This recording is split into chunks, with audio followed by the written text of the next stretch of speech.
ইবলিস শয়তান তার জীবনে 4 বার চিৎকার করে কান্না করেছে। জোরে বলেন কয়বার?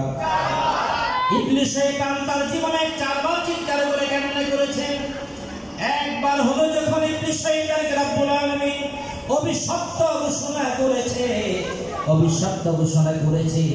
ইবলিস শয়তান চিৎকার করে কান্না করেছে। দ্বিতীয়বার হলো যখন ইবলিস শয়তানকে রব্বুল আলামিন আল্লাহ জান্নাত থেকে তাড়িয়ে দিলেন, দুনিয়াতে পাঠিয়ে দিলেন, ইবলিস শয়তান ওই কারণে চিৎকার করে কান্না করেছে।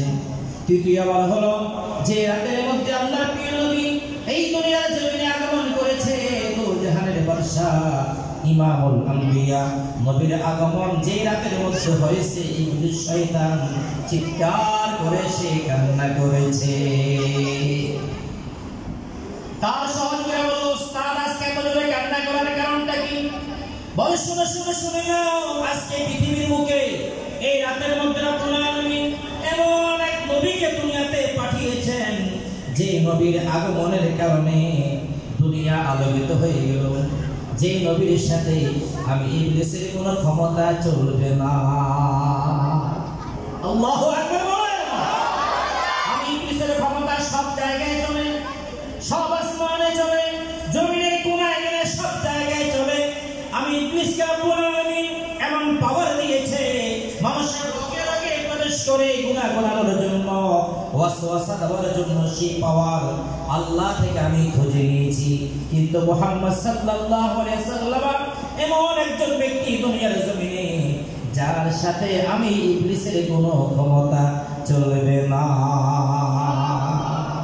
আল্লাহু আকবার বলেন।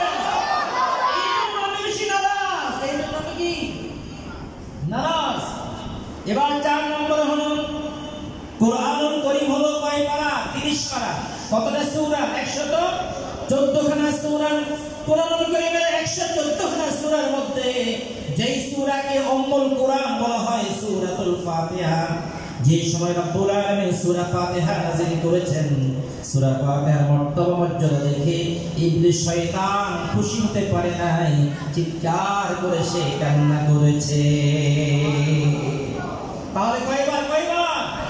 4 বারের মধ্যে 3 নম্বর হলো যেই নবীকে রব্বুল আলামিন আমাদের প্রিয় নবী হায়াতুন নবী কামলিওয়ালা নবীকে আল্লাহ দুনিয়াতে প্রেরণ করেছেন, ইবলিস শয়তান খুশি হতে পারে নাই।